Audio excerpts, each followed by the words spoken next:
Welcome back to Uxbridge FM and the History Show, once again joined by Ken Pearce. Hi, Ken. Good morning. And today's subject, Kathleen Lovibond. That's right.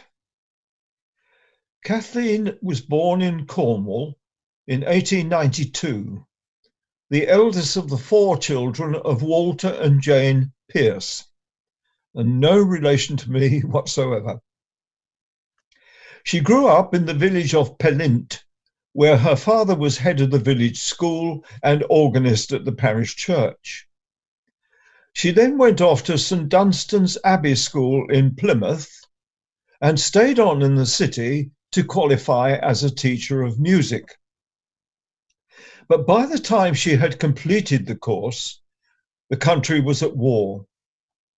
And in 1917, the sad news came that her brother had been killed at the Battle of Vimy Ridge in France. This prompted Kathleen to do something more positive for the war effort, and so she volunteered for the Women's Army Auxiliary Corps, a regiment that had been set up to assist the army with clerks, cleaners and catering staff.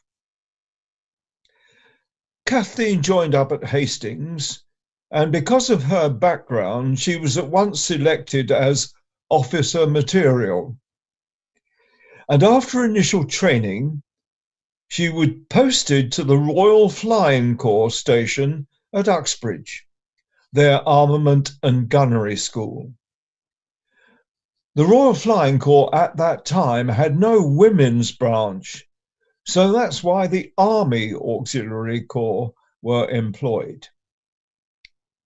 By May of 1918, Kathleen Pearce was in charge of all the women on the Uxbridge camp. But the Women's Royal Air Force was formed in August, and they were all then transferred to that service.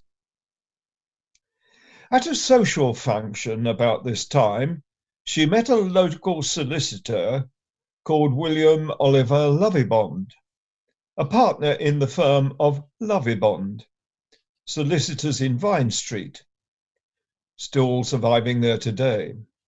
And Kathleen and William began to see each other regularly. The war ended in November 1918, and Kathleen then dealt with the demobilisation of her staff. This earned her an MBE, which was upgraded to OBE when she finally left the WRAF in 1920. She obtained a post as a music teacher then at a school in Thatcham, Berkshire, but she continued to see Mr. Lovibond, and in 1924 they were married in the village church at Pellint in Cornwall. The couple settled in a house in Uxbridge High Street, and a daughter Anne was born to them in 1925 and a son, Oliver, in 1927. But tragedy struck in 1929. Mr. Lovibond developed influenza, became very ill, and died in February. On the day of his funeral, both their children were seriously ill, and little Anne died a week later. But the boy Oliver rallied and made a good recovery. But of course, it was a terrible double blow to Kathleen after such a short marriage to lose her husband and her daughter. And so she moved into a smaller house in North Uxbridge, and in the time that followed, began to develop more time to public service. She was elected to represent Uxbridge on the Middlesex County Council. She became a magistrate at Uxbridge Court, and she chaired the local Hospital Management Committee. In 1954, she accepted an invitation to sit on the Wolfenden Committee, which had been set up by the government to examine homosexuality and prostitution. The findings of that committee had far-reaching consequences. A complete transformation of attitudes to homosexuality in this country.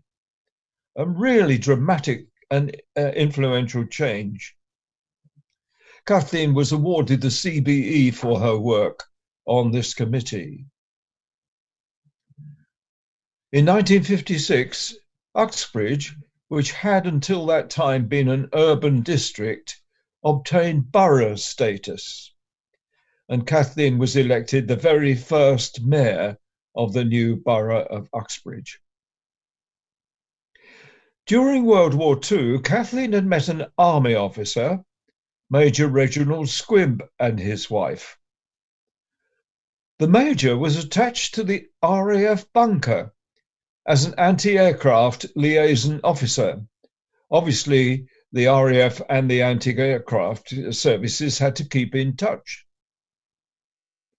After the war, Kathleen kept in touch with the Squibbs, but in 1959, Colonel Squibb, as he now was, a widower now, was chosen to be one of the military knights of Windsor, a position that included a residence in the castle.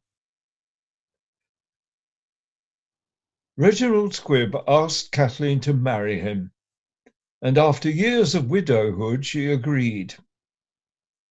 Her son Oliver had followed his father into the legal profession and was now the chief prosecuting solicitor to the Somerset and Avon Police Authority. And Oliver arranged for the marriage to take place in Wells Cathedral. And so the newly married couple settled in a 13th century lower ward home in the castle. That little girl, born in a Cornish village, had travelled via Uxbridge to a home in a historic ancient castle.